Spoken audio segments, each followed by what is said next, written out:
இதுமாங்கன்னா இந்த மாதிரி பெண்களை இறக்கி விட்டு ரொம்ப கேவலமான வேலை செய்வாங்க. அதுதான் திராவிடம் பண்ணிட்டு இருக்கு. விஜயலட்சுமி தூக்கிட்டு ஐயா முதலமைச்சர் ஸ்டாலின் வந்தாலும், அவங்க அப்பா செத்து போன கருணாநிதி வந்தாலும் அந்த அம்மா தான் சிறைக்கு போவோம்.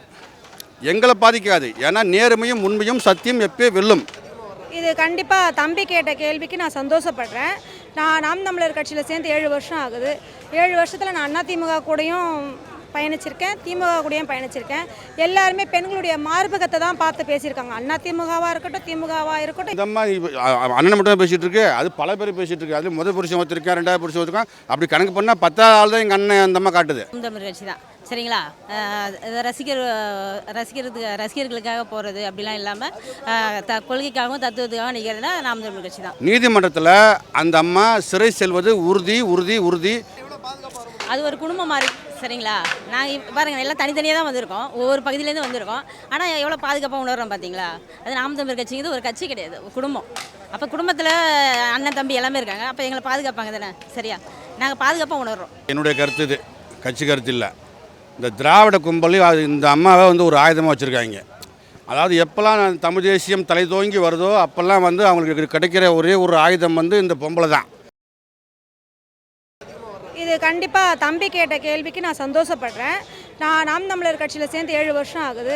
7 வருஷத்தில் நான் அதிமுக கூடயும் பயணிச்சிருக்கேன், திமுக கூடயும் பயணிச்சிருக்கேன். எல்லாருமே பெண்களுடைய மார்பகத்தை தான் பார்த்து பேசியிருக்காங்க. அதிமுகவாக இருக்கட்டும், திமுகவாக இருக்கட்டும், இவங்க எல்லாருமே.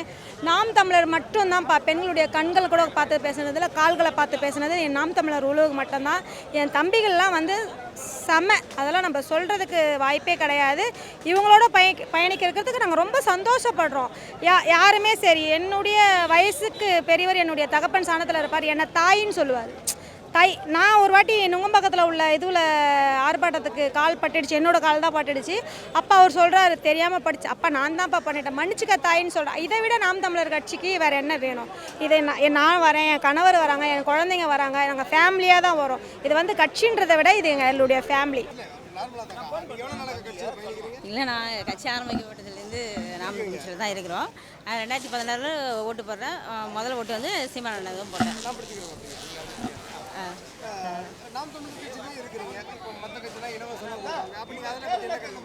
இல்லை இல்லை, அதாவது மண்ணுக்காகவும் மக்களுக்காகவும் குரல் கொடுக்குற கட்சினா நாம் தமிழர் கட்சி தான் சரிங்களா. ரசிகர்களுக்காக போகிறது அப்படிலாம் இல்லாமல் கொள்கைக்காகவும் தத்துவத்துக்காகவும் நிற்கிறதுனா நாம் தமிழர் கட்சி தான். இயற்கை வளங்களுக்காக போகிறாங்க. இப்போ ஆடு மாடுகளுக்காக மாநாடு, பேசும் திறனற்ற உயிர்களாகவே அதுக்காகலாம் பேசுனது யாருன்னா நான் சீமான் மட்டும் தான் சரியா. தமிழர்கள் இல்லாமல் மற்ற யாருக்காக எந்த பிரச்சனை இல்லாமல் குரல் கொடுக்குறது சீமானன் மட்டும்தான். சரி, கண்டிப்பாக கண்டிப்பாக. அது ஒரு குடும்பம் மாதிரி சரிங்களா. நாங்கள் பாருங்கள் எல்லாம் தனித்தனியாக தான் வந்திருக்கோம், ஒவ்வொரு பகுதியிலேருந்து வந்திருக்கோம். ஆனால் எவ்வளோ பாதுகாப்பாக உணர்றோம் பார்த்தீங்களா. அது நாம் தமிழர் கட்சிங்கிறது ஒரு கட்சி கிடையாது, ஒரு குடும்பம். அப்போ குடும்பத்தில் அண்ணன் தம்பி எல்லாமே இருக்காங்க. அப்போ எங்களை பாதுகாப்பாங்க தானே, சரியா. நாங்கள் பாதுகாப்பாக உணர்றோம். கண்டிப்பாக அனுப்பிச்சி விட்டு இருக்காங்க. ஏன்னா அவங்கள பற்றி அவங்களுக்கும் இருக்காங்க, கட்சியில் இருக்காங்க. அவங்க எந்த நிகழ்வுக்கும் வந்ததில்லை. ஆனால் பாதுகாப்பு, எவ்வளோ பாதுகாப்பு அப்படிங்கிறது அவங்களும் உணர்ந்தது. அதனால தான் என்ன அனுப்பியிருக்காங்க.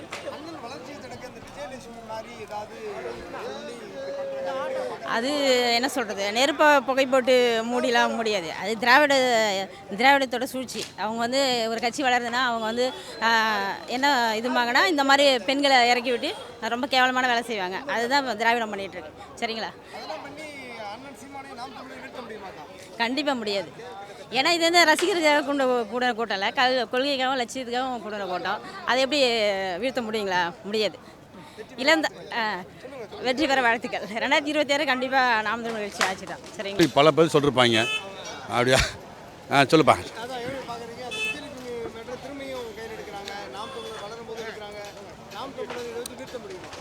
தம்பி, நான் என்ன சொல்கிறேன்னா, என்னுடைய கருத்து இது, கட்சி கருத்து இல்லை. இந்த திராவிட கும்பலையும் இந்த அம்மாவை ஒரு ஆயுதமாக வச்சுருக்காங்க.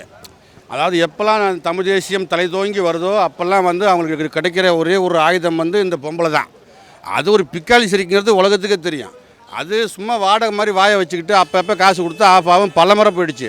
இப்போ அது சிவா மேலே மட்டும் பேசலைங்க, இன்னும் பணம் கொடுத்தா பல பேர் மேலே பேசும். அது நிறைய பதிவுகள் இருக்குது.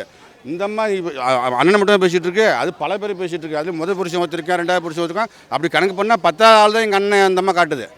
அது காட்டி தொலைகிட்ட பாவம் காசுக்காக பாவம் காட்டி தொலைச்சிட்டு போட்டோம். இப்போ இன்னொரு சமாச்சாரம் புதுசாக அனுப்பிச்சு அந்த அம்மாவை கோர்ட்டில் சொல்லிருக்காங்களா, நீதிமன்றத்தில் அந்த அம்மா சிறை செல்வது உறுதி உறுதி உறுதி. ஏன்னா வழக்கு விசாரணைக்கு வந்துருச்சு, நீதி அரசர் தெளிவாக சொல்லிட்டாரு. அந்த அம்மாவை கண்டிச்சிருக்காங்க, நீதிமன்றத்தில் கண்டிச்சிருக்காங்க. அந்த அம்மா சிறை செல்வது உறுதி. இனிமேல் விஜயலட்சுமியை தூக்கிட்டு ஐயா முதலமைச்சர் ஸ்டாலின் வந்தாலும், அவங்க அப்பா செத்து போன கருணாநிதி வந்தாலும் அந்த அம்மா தான் சிறைக்கு போவோம். எங்களை பாதிக்காது. ஏன்னா நேர்மையும் உண்மையும் சத்தியம் எப்பயே வெல்லும். ஏன்னா சத்தியத்தின் மகன் செந்தமிழன் சீமான், அதை மேலே புரிஞ்சுக்கணும். இப்போ இன்னொரு கூடுதலாக ஒரு தகவல் சொல்கிறேன்.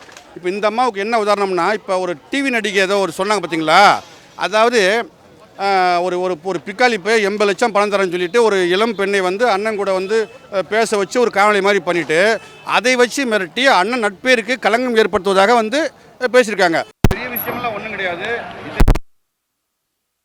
பார்த்து ஊடகங்கள் வந்து சீமான மறைக்குது, அந்த இதெல்லாம் அவர் அதாவது காணிக்கவே மாட்டேங்கிறாங்க. அதிகாரம் வந்து திராவிட முன்னேற்ற கழகத்தில் இருக்குது, திராவிட மாடல் இருக்குது, என்ன அதிகாரம் இருக்குது. அதில் வந்து எல்லா காட்சி ஊடகத்தையும் அவங்க விலை கொடுத்து வாங்கிட்டாங்க. இப்போ நம்ம துணையாக நிற்கிறது உங்களை போல சமூக வலைதளம் தான் துணையாக நின்றுட்டு இருக்கு. அது எங்களுக்கு போதும். அவங்க இந்த அதிகாரம் இருக்கிறதுன்னா அதிகபட்சம் 7 மாதம் தான் முடியும். இந்த 7 மாதத்துக்கு அப்புறம் பாருங்கள், கோட்டைக்கு கூட எரியும் பாருங்கள், உறுதியாக வெல்லுவோம். அப்படி நாங்கள் வெள்ளனா கூட எங்கள் தம்பிங்க போவாங்க. அவங்க அடிக்கிற அடி வேற மாதிரி அடி இருக்கும். வேற என்ன இருக்கு அப்படின்னு சொன்னாக்க எங்கள் அண்ணன் முதலமைச்சர் இருந்தாலும் இப்போ அண்ணன் கூட ஒரு பெரிய ஸ்கூல் வச்சுக்கான்னு சொல்லணும். நமக்கு 26 நடக்கிறது வந்து இது வந்து அரசியல் போர்னு இருக்காரு, தேர்தல் அல்ல, அரசியல் போர்னு சொல்றாங்க. நாங்களும் வேற மாதிரி ஆடுவோம். ஆனால் சீமான் தம்பிங்க 26ல் பார்ப்பீங்க. நன்றி. திராவிடத்தில் இருக்கிறோம் எங்கால் தான் தமிழ்நாட்டு 64 சாதிகளுக்கு கட்சி வரிக்க சாதி கட்சியின் பெருமக்களே, செத்து இறந்து கடந்தது இந்த மக்கள் தமிழர்கள் தான். நீ எந்த கடவுளை வணங்கியாலே வணங்கியவன், நீ எந்த சாதி அந்த சாதியில் இருந்தவன், சாதிக்கு கட்சி வச்சிருக்க ஒரு தலைவன் இனத்துக்கு இணை என்று பேசுற சீமானுக்கு அவன் தம்பி தங்கைகளுக்கு தாண்டா நெஞ்சில துடிக்கும், எங்களுக்கு தான் வலிக்கும். நாங்க தான் பியூர் ரேஸ், எங்களை தான் வலிக்கும்.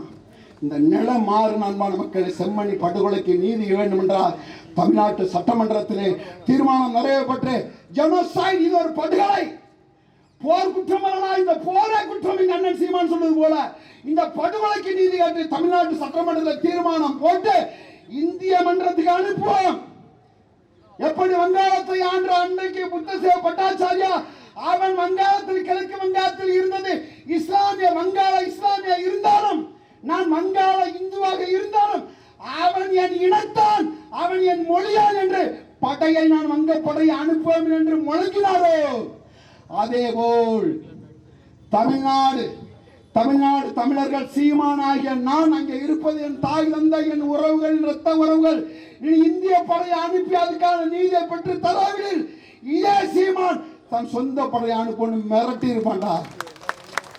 நீ வந்து ஒரு இம்பார்ட்டன்ட் கையில் ஆட்சியை கொடுத்துட்ட. நாய் நரி கோழி குரங்கு நரி அத்தனை குட்டி போட்டு தாண்டா வாழுது. திராவிடா நீனும் குட்டி போட்டு தாண்டா வாழ்ற. அது ஒரு மான சூடு சொர்ண ரோசா வேணாமா இருக்கு, தமிழ்நாட்டுக்கு இருக்கு. சாதிக்குள்ள கொண்டு நுழைச்சு விட்டான் புல்ஷெட், மதத்துக்குள்ள கொண்டு போய் நுழைச்சிட்டான் புல்ஷெட். இதுகளை விட்டு வெளியேறா நீ நாம் தமிழ் வந்து நிக்கலாம். நல்லா படி, நெஞ்சுரத்தை ஏத்து, வன்மத்தை ஏத்து.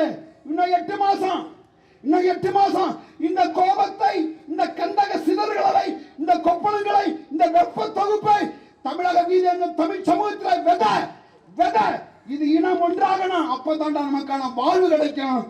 அப்படிங்கிற அரசியல் அந்த மக்களிடத்தை விதைத்தால் மட்டும்தான் இதுக்கான தீர்வு கிடைக்கும். அன்பான மக்களே, என் செம்மணி உறவுகளே, உங்களை காக்க நாதியற்ற பிள்ளைகளாக நாங்கள் இருக்கிறோம். உங்கள் எலும்பு துண்டுகளை இன்னும் தோண்டி எடுத்து சிங்களவனை புதைத்து அதன் மேலே வைத்து பூசை செய்யக்கூடிய ஒரு காலத்தை அண்ணன் சீமான் உருவாக்கான் என்று கூறி இந்த படுகொலைக்கு நீதி கேட்டு நடைபெறக்கூடிய இந்த போராட்டம் உலக தமிழ் சமூகத்தை, உலக நீதியாளர்களை, பன்னாட்டு நீதிமன்றங்களை இது உடுப்பட்டும் என்று கூறி விடைபெறுகிறேன். நன்றி, வணக்கம். நாம் தமிழர்.